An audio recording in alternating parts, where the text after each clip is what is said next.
살롬.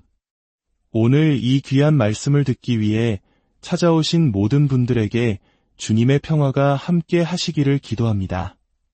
우리가 함께 나눌 말씀의 여정을 시작하기에 앞서 잠시 여러분의 마음을 모아주시면 감사하겠습니다. 이 은혜로운 말씀이 단 한 사람의 영혼에라도 더 닿을 수 있도록 여러분의 구독과 좋아요가 귀한 통로가 되어줄 것입니다. 여러분의 작은 손길은 단순한 클릭이 아니라 이 복된 소식을 세상에 전하는 또 하나의 기도가 됩니다.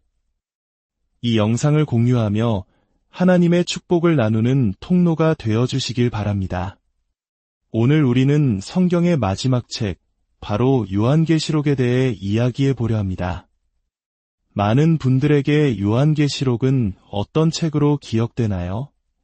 아마도 기이하고 신비로운 상징들, 무서운 심판과 재앙, 그리고 이해하기 어려운 예언으로 가득 찬 책으로 생각하실 겁니다.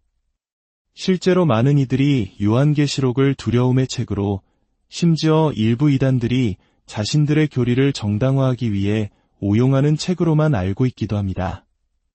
하지만 과연 그것이 요한계시록의 본질일까요? 하나님께서 우리에게 이 책을 주신 진짜 이유는 무엇일까요? 오늘 우리는 이 책에 대한 모든 오해의 베일을 걷어내고 그 속에 감춰진 눈부신 진실과 마주하고자 합니다. 요한계시록 1장 1절은 이 책의 진짜 목적을 명확하게 선포하며 시작합니다. 예수 그리스도의 계시라 그렇습니다.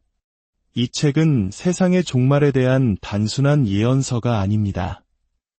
이 책의 심장이자 주인공은 바로 예수 그리스도이십니다. 계시라는 단어는 헬라어로 아포칼립시스라고 합니다. 이 단어의 본래 의미는 덮개를 벗기다, 숨겨진 것을 드러내다입니다. 즉, 요한계시록은 우리가 미처 다 알지 못했던 예수 그리스도의 참된 영광과 권능, 그분의 위대하심을 가리고 있던 베일을 벗겨내어 우리에게 보여주는 책인 것입니다. 그렇다면 하나님께서는 위대한 계시를 사도 요한에게 맡기셨을까요? 우리는 기억해야 합니다. 모든 사도들 가운데 예수님과 인간적으로 가장 깊고 친밀한 관계를 맺었던 이가 바로 사도 요한이었습니다. 그는 예수님의 부르심을 받았을 때 가장 나이가 어린 제자였고 예수님의 품에 기대어 마지막 만찬을 함께했던 사랑받는 제자였습니다. 예수님께서 십자가에 달리셨을 때에도 다른 제자들이 두려움에 흩어졌지만 요한만은 그 곁을 지켰습니다. 하나님께서는 바로 그 요한, 인간 예수의 따뜻한 체온과 부드러운 음성을 누구보다 생생하게 기억하는 그를 선택하셨습니다. 그리고 그가 평생 사랑하고 따랐던 그분이 실은 온 우주를 다스리시는 만왕의 왕이시며 영광의 주님이심을 보여주셨습니다. 요한이 환상 속에서 영광스러운 모습의 예수님을 배웠을 때 그는 그 압도적인 위엄 앞에 죽은 자처럼 쓰러졌다고 고백합니다. 3년간 동고동락하며 스승으로, 친구로 여겼던 그분의 참된 모습을 마주했을 때의 충격과 경외감이 어떠했을지 상상해 보십시오. 이것이 바로 요한계시록이 우리에게 전하고자 하는 첫 번째 메시지입니다. 우리가 아는 예수는 전부가 아니며 그분의 진정한 영광을 아는 것이 이 책을 여는 열쇠라는 것입니다. 이제 요한계시록 1장 4절을 함께 보겠습니다. 이 말씀은 이 책의 권위가 어디로부터 오는지를 명확히 보여줍니다. 요한은 아시아에 있는 7교회에 편지하노니 이제도 계시고 전에도 계셨고 장차 오실 이와 그의 보좌 앞에 있는 7영과 또 충성된 증인으로 죽은 자들 가운데에서 먼저 나시고 땅의 임금들의 머리가 되신 예수 그리스도로 말미암아 은혜와 평강이 너희에게 있기를 원하노라. 왜 하필 아시아의 7교회일까요? 당시 소아시아 지역에는 수백 개의 교회가 있었고 전 세계적으로는 수천 개의 교회가 세워지고 있었습니다. 그런데 왜 하나님께서는 특별히 7개의 교회만을 지목하여 이 엄청난 계시를 보내셨을까요? 이것은 이 책이 예언서라는 점과 깊은 관련이 있습니다. 이 일곱 교회는 단순히 그 시대의 일곱 교회를 의미하는 것을 넘어 교회의 역사 전체를 관통하는 모든 시대의 교회를 상징적으로 보여줍니다. 그들의 모습 속에는 오늘날 우리의 교회의 모습, 그리고 우리 각자의 신앙의 모습이 담겨 있는 것입니다. 이 깊은 의미에 대해서는 다음 시간에 더 자세히 나누도록 하겠습니다. 오늘 우리가 주목할 부분은 이 편지의 발신인, 즉 이 계시의 근원이 바로 성부, 성령, 성자, 삼위일체 하나님이라는 사실입니다. 성경의 그 어떤 책도 이처럼 삼위일체 하나님의 이름으로 그 권위를 명확하게 보증하지는 않습니다. 첫째, 이제도 계시고 전에도 계셨고 장차 오실 이 바로 성부 하나님이십니다. 이 표현은 단순히 과거, 현재, 미래를 나열한 것이 아닙니다.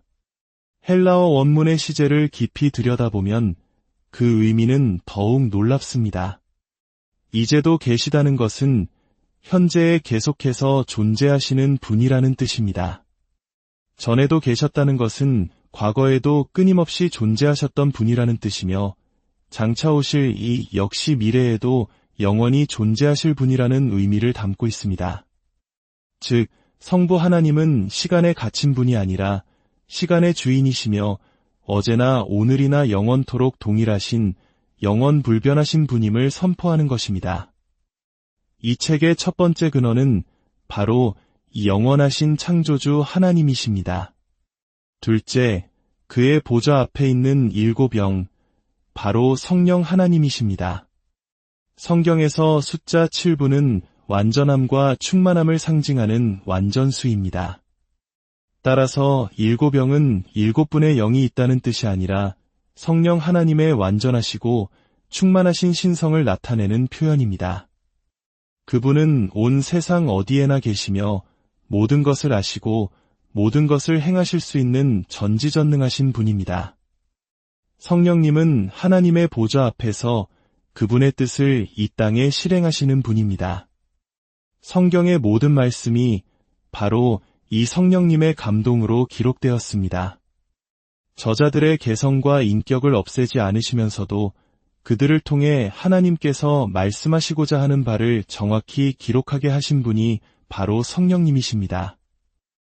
이 놀라운 계시록의 말씀 역시 성령 하나님의 영감으로 우리에게 주어진 것입니다. 셋째, 충성된 증인.